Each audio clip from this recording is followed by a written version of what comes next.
Bonjour et ravi de vous retrouver pour cette édition spéciale sur AR1 consacrée au traditionnel défilé du 14 juillet qui s'est déroulé ce matin sur la célèbre avenue des Champs-Élysées à Paris. Dans quelques instants, nous retrouverons en duplex Rémi Patin qui mettra en lumière les sapeurs-pompiers de Paris, des héros du quotidien. Mais avant, je vous propose de revenir sur cette cérémonie du 14 juillet qui avait pour thème cette année « Agir ensemble avec les nations européennes » grâce à ce résumé signé Stephen Combe et Ossane Malé. Le défilé du 14 juillet 2019 a été marqué par la mise en avant technologique, avec une brève découverte des technologies utilisées lors d'interventions militaires. Parmi toutes ces technologies, il y a le Black Hornet, un drone de 16 cm, utilisé lors d'interventions avec ses caméras de haute précision. Mais il y a aussi Frankie Zapata, avec son Flyboard Air. L'homme volant est champion du monde de jet ski. Celui-ci a pu nous montrer de quoi il était capable en survolant les Champs-Élysées lors de ce défilé, sur cet appareil des plus futuristes, juste avant l'ouverture du bal par les avions pour un défilé aérien qui s'est déroulé aux alentours de 10h35. Ce sont 9 Alpha Jets de la patrouille de France qui ont ouvert la marche, dessinant ainsi une traînée dans le ciel. Les 3 couleurs de notre drapeau français, bleu, blanc, rouge. Sur le bitume, ce sont les soldats qui se sont élancés, avec des soldats français, allemands, danois, estoniens, finlandais, espagnols, portugais, hollandais, britanniques ou encore belges, représentant les 10 nations réunies voulues par le président Macron. Ce sont les soldats de la Légion étrangère qui ont fermé la marche de ce défilé, avec leur tablier en cuir et leur barbe. Ils sont également reconnaissables par leur vitesse de marche, soit 88 par minute, au lieu de 116 pour les autres militaires. N'oublions pas que le thème de ce défilé était dédié l'Europe, avec ce slogan « Agir ensemble ». Aux alentours de 11h30, les hélicoptères ont pris le relais. Ce sont 40 appareils de navigation, dont 16 de l'armée de terre, 9 venant d'autres pays européens et 3 de la gendarmerie nationale, qui ont survolé le tout Paris. S'en sont suivis lors de ce défilé les troupes motorisées et de cavalerie. Les pompiers, largement mis à l'honneur lors de ce défilé du 14 juillet. Ils ont d'ailleurs perdu 3 des leurs le mois dernier, lors de l'incendie, et qu'ils ont combattu héroïquement celui de la cathédrale Notre-Dame de Paris. Ce défilé a ensuite été clôturé par un hommage rendu aux soldats blessés, réunis autour de l'étendard de l'Institution nationale aux Invalides. Le chef de l'État est arrivé ce matin aux alentours de 10h et a passé en revue les troupes. Il était entouré d'autres dirigeants européens. Les jeunes volontaires, engagés au service national universel, étaient présents autour du drapeau français. Ils ont ensuite entonné une dernière fois la Marseillaise.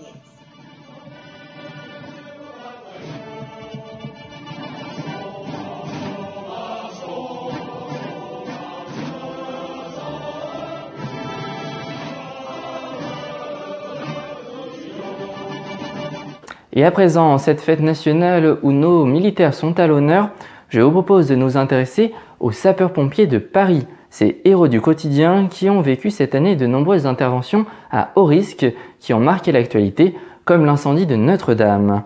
Et pour cela, nous allons retrouver en duplex Rémi Patin. Bonjour Rémi, pour commencer, peux-tu nous en dire plus sur la brigade des sapeurs-pompiers de Paris? Bonjour Romain. Alors, les sapeurs-pompiers de Paris ne sont pas des pompiers comme les autres, ce sont des pompiers avant tout militaires. Ce sont un corps de l'armée française. Donc, quelques chiffres, donc c'est une moyenne bien entendu.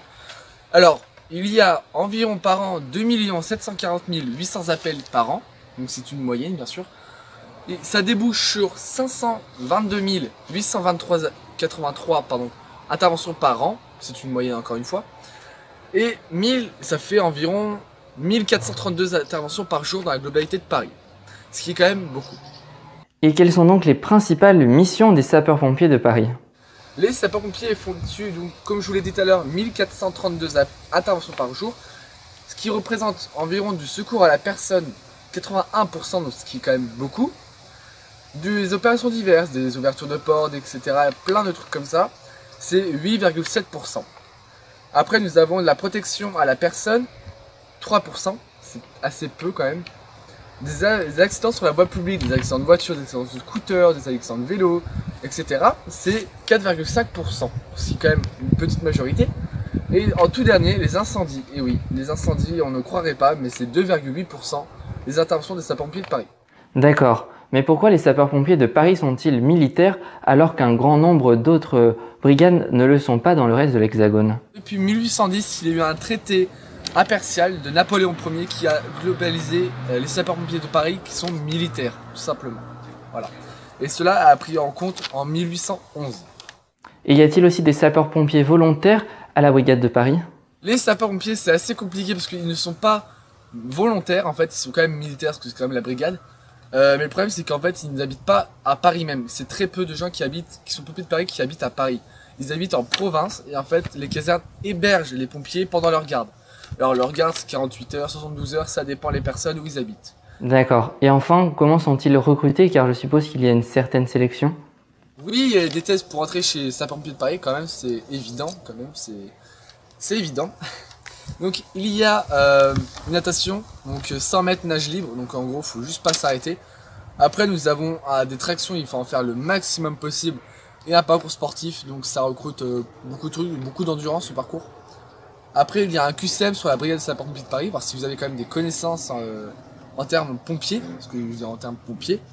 Après, nous avons un témoignage d'une recrue, donc en gros, qui fait de la sensibilisation, qui raconte un peu sa carrière, etc., pour même leur dire ce que c'est. Après, une info médicale, donc c'est vraiment un connu médical, etc., c'est un médecin qui vous briefe un peu. Et à la fin, nous avons un entretien évalué. En fait, vous êtes devant un jury, vous expliquez un peu pourquoi vous êtes pompier. Ils vont vous poser plein de questions pour voir un peu comment vous êtes. Et voilà, et tout ça est évalué bien sûr. Merci beaucoup Rémi. C'est la fin de cette édition spéciale consacrée à cette édition 2019 du défilé du 14 juillet. Merci à vous toutes et à vous tous de l'avoir suivi. Samedi prochain, vous retrouverez Steven Combe pour le journal. Quant à moi, je vous dis à dans quelques jours sur AR1 pour le retour du Mag Découverte. D'ici là, passez une excellente soirée.